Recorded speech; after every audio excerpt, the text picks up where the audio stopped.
for Sunday, May 13th. You found the Georgia gang. Topping our agenda today, the City Hall probe in Atlanta widens. Governor Deal vetoes 21 pieces of legislation, and we've got the full primary preview for the upcoming elections in May. Some of the stories up for grabs on the Georgia gang. From the Fox 5 studios, the Georgia gang starts now. Happy Mother's Day to everyone. We're glad you could be with us. Happy Mother's Day, Alexis. Thank you. Happy Mother's Day. You guys, you don't get a Happy Mother's Day, okay? We're going to change the playbook a little bit today. We have two broadcasts remaining before the May 22nd primaries in the Republican and Democratic parties. So we're going to sort of highlight the news of the week and then get into some detailed discussion of the upcoming primary elections for governor, lieutenant governor, Congress, all the rest of it. So that's the playbook. So let's begin at City Hall, where it was actually a quiet week at City Hall. The only headline in Atlanta was that the GBI investigators looking into the open records case finally have a mention of Kasim Reed, but there is not much of one. It just says MKR said, Mayor Kasim Reed, MKR, said, slow walk it or something like that. It wasn't much. Yeah, it wasn't much at all. And I mean, after it wasn't enough for a headline that said probe nears the mayor. And you're right. Look, things have definitely quieted down a little bit at City Hall this week. I mean, we're still under ongoing investigation, and when I say we, not me, but the city is. I want to be careful with that. But more importantly, yeah, this was a mention of MKR or text, messages between the mayor and his staff. And then, after serving for 8 years, I'm sure as they continue this investigation, they're going to see his name appear on a lot of different communications. But I think ultimately it wasn't inappropriate, definitely wasn't illegal. That's why we're trying to really get to the bottom of this. But I think that the council and the mayor now want to put this behind them. They really want to get back to doing the people's business. And so I hope next week will be another quiet week as this investigation is continuing. Well, Phil, going to one of your favorite topics, airport concessions, the council, not there and saying that the council wants to get back to work, but in fact, the council, to me, with so many new members, seems conflicted about things like airport contracts. They're way behind now after Kasim Reed had put a hurry up on them late in 2017. Well, they are, and I'll get to that in a second. I just respond to what you guys are talking about with regard to what's happening at City Hall. It's not very quiet in the offices of the U.S. Attorney and the GBI. I didn't say that. and I think you in there? I do have sources, and my sources have been pretty good. Who are these sources, Phil? Who are these sources? I don't reveal to the public who these sources are. As a journalist, you don't reveal them, as you should know. But anyhow, and my source has been pretty good, and I'm predicting now that you're going to see more P-card abuse coming out. Mayor Kasim Reed, the former mayor, just spread them out. That's public money that was wasted, so that's going to be coming out soon. I'll tell the viewers that. But secondly, to your point on procurement, the procurement system has been dirty for over 30 years. It's never been cleaned up. I hope that the new mayor will tackle this. I'll give her a little chance to do that. But you see, the council's got a problem because Adam Smith has pleaded guilty. He was the city's procurement director. And that's what's And the council members are saying, wait a minute, should we approve contracts that Adam Smith helped negotiate? Yeah, and that is part of the holdup because they're trying to determine if there may have been some wrongdoing in there. But the other thing too is that the mayor also announced this week that she was going to hire a transparency officer to police the city activities in that regard and in other ways as well. So I think that Mayor Bottoms is working to get things in order and to get things. But she's being overshadowed. But you want to have a transparency officer just policing a broken system. The procurement system needs to be reformed. Again, I hope the new mayor. Yeah, but I mean, you can have somebody police something. But you need to have more transparency, and you need a plan by the new mayor. Well, that is exactly what's happening. She's doing an audit of how the procurement process works. We've already had audits that are terrible, Alexis. You know that. I'm not. We've had audits of the particular system, but we haven't had an audit of how to do it best and look at best one practices. quick clarification, because again, Phil is up to his old tricks of creating reality, is that there's a committee that reviews people who are trying to do work with the city of Atlanta or at the airport. So this whole notion that Adam Smith himself, who was pled guilty, who's going to serve time for taking bribes, I want to go there. But there's a committee of people that review contracts that are being procured from the city of Atlanta. So this whole notion that it's just one person that is going to make decisions is not true. And number two, but we never said that. No, we never said that. No. We're just making stuff up. No, what you just said was but Adam Smith. They should have known about Adam Smith and his corruption. The council is the one worried about But what the council is really saying is, as we sit here, there are people who have gone through the process and the procurement the right way. They were above board. They met all the qualifications. They were recommended by a committee to receive an award letter. What the mayor is saying is, let's bring in a chief transparency person to review this. Let's audit the current procurement system. Let's make sure that if we move these contracts forward, that they were done correctly. But there were some that, optics-wise, and that we know that was some funny business going on. And so I think the council is saying, we don't know whether to move these people's contracts forward who did it the right way, or do we just bid them all out again in full transparency? Now, lest you accuse me of creating reality, let's look. We have the U.S. Attorney looking into the city business. We have the GBI looking into open records requests, which could be criminal, not trivial in this case. And now this week we learned that the Secretary of State is opening, what is that about? opening a probe of the runoff with no comment. Yeah, some not really saying what they're after. I think absentee ballot fraud is what they're after, and that was announced. Yeah, but they've already done a recount. They've already done a review of the runoff election, and I don't understand. I think this is some posturing for get him some. He didn't put his name on Alexis, it, though, you remember. Yeah, but everybody knows the Secretary of State is Brian Kemp, and he's running for governor. Well, it's his duty. He has a duty, whether you're a Democrat or Republican, you have a duty to look at these complaints. And we remember the Norwood defeat. And we know her complaint. Well, that's right. And so when you get a complaint, you're obligated to investigate it. And so I don't care who the Secretary of State is. The complaint was investigated. No, it wasn't. That's the point. You had absentee ballots. It was investigated on the county level. Make sure we. Thank you. And actually, the Fulton Board of Elections is still not satisfied. They're still meeting about potential problems with absentee ballots. Well, but to Alexis' point is that I know that very well. What Alexis is saying is, when you're 2 weeks out from battling for second place in a Republican primary, and to only interview people who said that they either voted for Mary Norwood or they would have voted for Mary Norwood, and then to point out the irregularities that happened, to Alexis' point, this is a way for a Secretary of State, who's a friend of mine, to show conservative white voters that he's going to do everything he can to create this allure that all this criminal activity. You're forgetting the fact that there are problems with absentee ballots. In fact, even in Cobb County, let's forget about it. In Cobb County, there's a problem with people trying to get absentee ballots. He's looking at that too. So this is not just a political stunt by Brian. I think that's a cheap shot against Brian Kemp. He has an obligation. No, you defended Brian Kemp. He has an obligation to look at this. I'm actually saying that the timing of it is in question. To Alexis' point, he didn't time it this way. The election has been over since December. Even if Mary Norwood... I think they're doing the wrong runoff. They should have done the one between Kasim Reed and Mary Norwood. Here we go. And here we go. They did that one. Right. They did that one. And what did we say at that time? That if there was any irregularities, then Mary Norwood should have came forward and pointed them out. You should investigate something when you hear it. You just don't, it was 2 years ago, we're not going to worry about it, or last November. No, it was a thorough investigation done. No, I think what me and Alexis are saying is that it's the timing of it. And I'm saying it's a smart play by Brian Kemp. Look, he's in a fight to be governor. It's a legitimate point, whether he was running for governor. No one is saying it's legitimate or not, but it was just the timing of it. We're in May, and we're talking about an election that happened in December. We got to get out. When we come back, we will do a quick look at Governor Deal's veto messages and signings, and then we'll get to politics. Stay with us. Have a question or comment for the Georgia Gang? Visit their website at fox5atlanta.com. Governor Deal met his deadline that's prescribed by law to sign or veto the products of the General Assembly. He vetoed a record for him, I believe, 21 bills.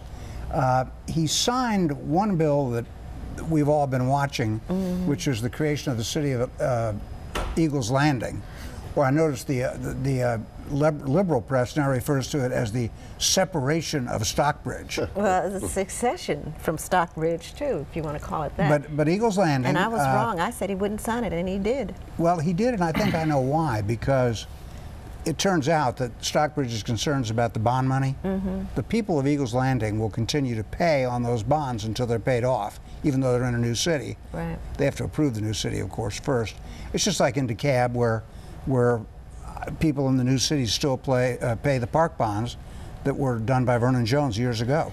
Yeah. Well, I think the governor did the right thing, and he did say even earlier that he wasn't concerned about the bond issue that you're talking about. Although the governor did rightly say that the legislature needs to get some rules and regulations in place on how you do create new cities. So that you're not cannibalizing Right. existing. Yeah, so That's right. I think that was fair. I think that was the precedent that was the most disturbing, that you can just vote yourself to leave your city. He signed First time the that's ever brunch happened. bill, which I guess is good if you want to have a mimosa at Cocktail. 11 a.m. That will equalize everything between the private restaurants and the state-owned resorts, which had a leg up over the private restaurants. His vetoes were not huge ones. One was computer hacking to protect cybersecurity, I guess.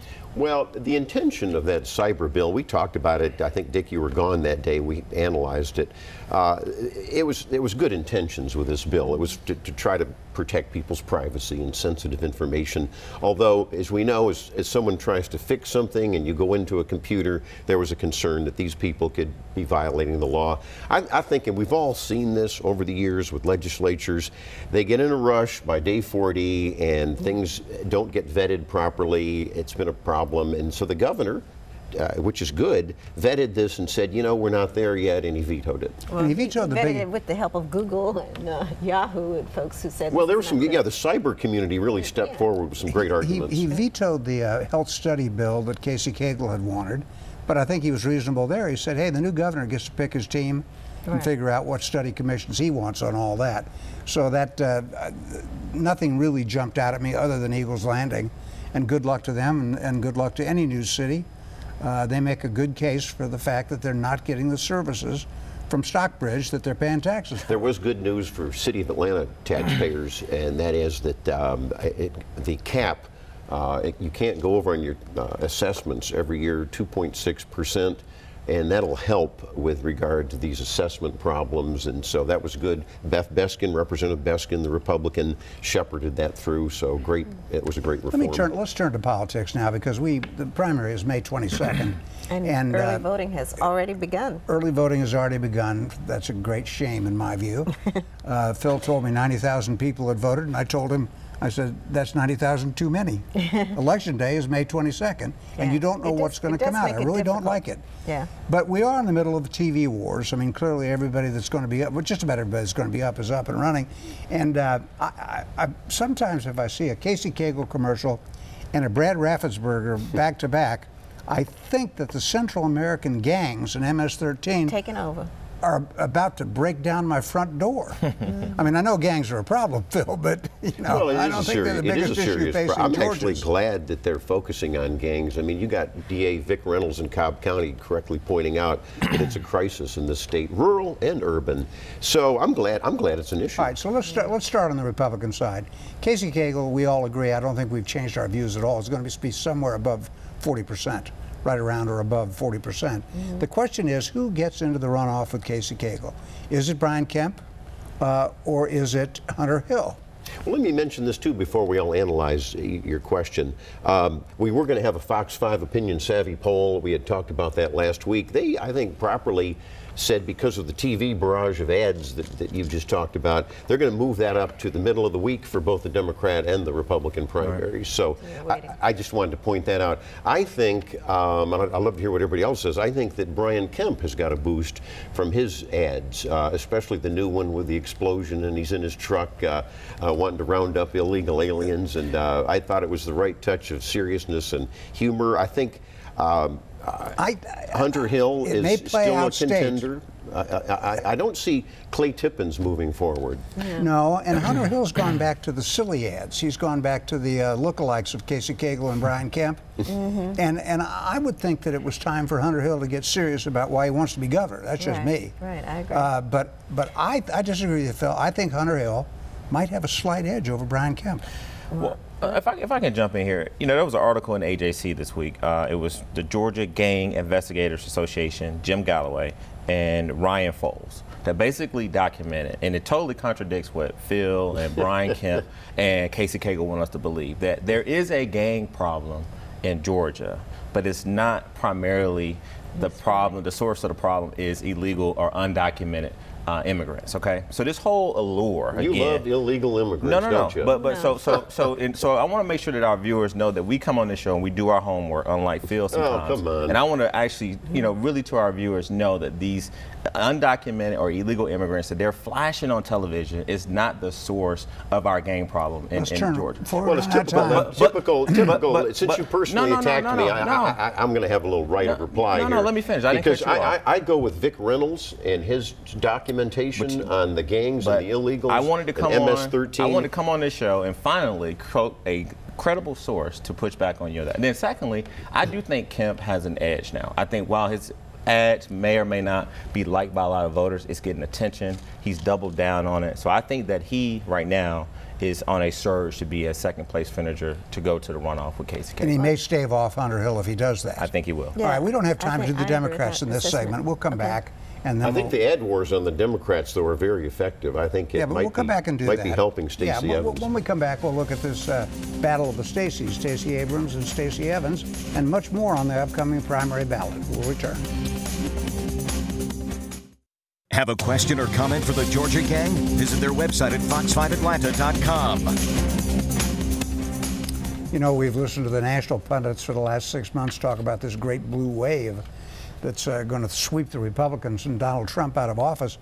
But in fact, around the nation, Republicans are casting more ballots in primaries than they are in Republican primaries than in Democratic primaries. And I wonder if that's not going to be the case in Georgia. You've got Stacey Evans and Stacey Abrams. Stacey Evans is the one who needs the big blue wave of white voters to help her get over Stacey Abrams' solid support with the black electorate. And I don't think that wave is happening. Early voting, Phil, you said, is not all that great. Right. And I don't know. On the Democratic side, Darren, you said something last week, and I forget whether you said it on the air or off now that I mention it, but you were saying that Stacey Evans needs a bigger plan. She needs something more than Hope scholarships to define her campaign. Yeah, so because both candidates, and Lexus and I talked about this, both of them are talking about the Hope Scholarship. And right after we aired last week, Stacey Evans went up with an ad with an African American student, sort of attacking Abrams. And so now Hope has again risen as the main topic. But what I'm saying is that I think that there needs to be more conversations about job creation, health care. I even mentioned gun safety, gun control, which we talked about last week. And so I think that's natural for Stacey Evans. That's a good point. Right. And so what was really happening is that this race has been so now nationalized, where you have a lot of liberal money, particularly white money, pouring into the state for Abrams, and that's how she's able to stay up on television.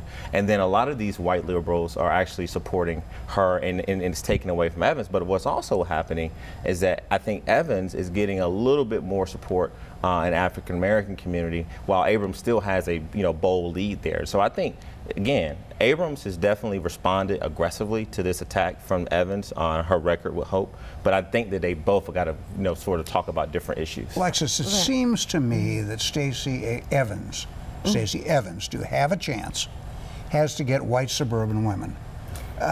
She's got to get them in the metro too. She's always gotten her votes in Cobb County, her base, but she's got to get the Sandy Springs people and the moderate women, and guns would seem to be a proper avenue to attract those voters. You would think, but I think, unfortunately, because of the historic nature of Stacey Abrams' campaign, making her not only the first woman governor, but the first black woman governor, it keeps drawing it back to the issue of race. And unfortunately, that seems to be what Stacey Evans has fallen into, that trap as well, by putting up that ad that she did with the black student on Hope. That black student's terrific, by the way. Well, yeah, it's a good ad, but it's not accurate. But it's misleading, and it attacks Stacey Abrams for being the minority leader and working with the Republicans, which is her function.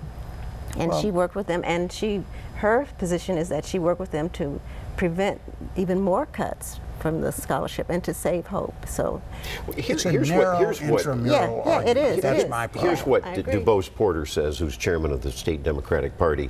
He says that they hope to try to get statewide about 20% of the white vote. I don't see Stacey Evans trying to get a lot of white votes outside of Atlanta and maybe Decatur and a few other pockets, because basically, as we know from both parties, the whites have shifted over to the Republican Party over the last 10 years, and so Well, it's yeah. a tough haul for Evans. I think Stacey Abrams is going to win the Democratic primary because, as you pointed out just last week, the large number of African American voters now that are in the primary. But the thing is this, and I want to be fair. I think Stacey Abrams is running a good campaign because look at who she's appealing to. She has a great appeal to white liberal progressive voters in this metro area, right? That's how Stacey Abrams? Abrams does. She does. Believe it or not, she does. She does. And so what Evans's have to do is that she really wants to run more of a moderate type campaign to be prepared if she were to be the nominee to go up against a very right-leaning Republican. But to Phil and Lexus's point, we're talking about issues of race, we're talking about issues of education, and it's always sort of this underlining racial tone to it. Now, I think to your point, there are a lot of disaffected Republican women voters in suburban areas who may pull a Democratic ballot because they are not liking what they're hearing from the other side and the Republicans. So they may say, hey, listen, these are two women who are running. I like what they're saying, particularly around education. So if they decide to come over into a Democratic primary, then that may give Evans a boom. But I think ultimately it's going to be really key to see who has the best turnout on election day and for early voting. Too many black votes in the Democratic primary, and I think Stacey. Real quickly, can we look at the lieutenant governor's race? We're running out of time. David Schaefer on the Republican side seems to own the airwaves. Is there a dark horse there? Could it be Jeff Duncan, a new face? Well, I think Duncan had a very good ad in a baseball suit. I think Schaefer had a great ad with the fact he was adopted and that he's pushed adoption reform. Yeah. I think Schaefer will be ahead, but there's been some great ads coming out lately. And as I say, I think Brian Kemp may get a boost from his latest ad for the governor's race. And Jim Beck has a great ad, too, who's running for insurance commissioner on the Republican side. Well, in the lieutenant governor's race, there are two Democrats, Sarah Riggs Amico and Triana James. You couldn't pick either one out of a lineup, but Sarah Riggs Amico is on TV. Yeah, she's and the up other on candidate TV. is not, so I give her a little edge. All right, so we've run out of time there. We're going to do this again next week, and we'll get, I promise, to the Secretary of State's race, the PSC, and a couple of primaries for Congress around the state. So stay with us. Yeah, that's right. We got to do all that. We just never have enough time. Winners and losers are next. Time now for the week's winners and losers. Allow me to sneak in one news item that we didn't really get a chance to discuss because of the political nature of this broadcast, but the Fannin County School Board Thursday night voted unanimously to arm and train certain teachers with firearms. They become the second school system in the state to do that, and there are two more votes coming up in other places. So let's go to winners and losers. I'm not saying that's a winner or a loser. I'm just noting it's a news item. I think it's a winner. Well, I think it's a loser. It's a sign of the times. Okay. All right, Phil, go ahead. Okay. I'm looking at that Dalton area state Senate primary, and I know we're going to be talking about more primaries next week, but I think that Senator Chuck Payne is in trouble, Theron, on one of your favorite issues. He's soft on illegal immigration and the illegal immigrant gangs. But I want to make Donald Trump a winner. Hold on, Theron. I looked at the Wall Street Journal the other day. Now is a good time to get hired. For the first time in modern economic history, we have a job opening for everyone that wants a job in this country. And I think that the cutting of business regulations, just the feel better mode that we're in economically, I'm going to make Donald Trump our winner. Got Cohen at the bottom. You want to hold it up so we can see Michael Cohen? So you should make. You can make him the loser. You should make Barack Obama a winner with Donald Trump because he set the stage. For 8 years of stagnation? No, for saving the country from the Okay. Bush era. Get your list out, Alexis. All right. It's your turn. Okay, my turn. I'm sorry. No. Excuse me, Phil. I want to say Happy Mother's Day to my mom, and I hope she's doing all right. She's in a nursing home, so she's at AG Rhodes, and they're doing a great job. And speaking of AG Rhodes, they received a record donation from this year's Cathedral Antiques Fair. They raised $230,000 that Good for will them. go towards their treating patients with dementia program. So Good. congratulations to them all. All right. That's it. Darren. Definitely want to wish my mother a happy Mother's Day, so happy Mother's Day, Mom. Definitely want to recognize DeKalb. DeKalb County won an award this week for Best Fleet Management Division in North America. I couldn't bring that to even put it in my newspaper. No. If that's all you got going is your fleet. It's a big deal. North America. That's not just the U.S. North America. But no, Robert Gordon runs this division, does a phenomenal job out in DeKalb County. Also, I want to make sure I recognize as a winner Miss Oleye Warnock, who was appointed by Mayor Bottoms last week as the new Senior Human Trafficking Fellow in Atlanta, because we know that Atlanta has a huge human trafficking issue here, so we definitely glad that Mayor Bottoms has appointed her in this new position. Okay, I will pick up on heretofore obscure candidate for the state senate in DeKalb County. Sabrina McKenzie is challenging Steve Henson, the Senate Minority Leader and a man of long-time service. And her latest attack on her opponent, Sabrina McKenzie, says that Steve Henson's wife voted Republican. What an Really? attack. That's a serious charge. That's a very serious charge, I guess. In DeKalb County. Attacking the wife. And finally, you know, the Waffle Houses that I go to, they're all black employees. Oh, dear. Why is Bernice King going to boycott these people? They're trying to not make a all living. black. Come No, on. We're All right. boycotting the action. I think we're out of time. See you next week on the Georgia.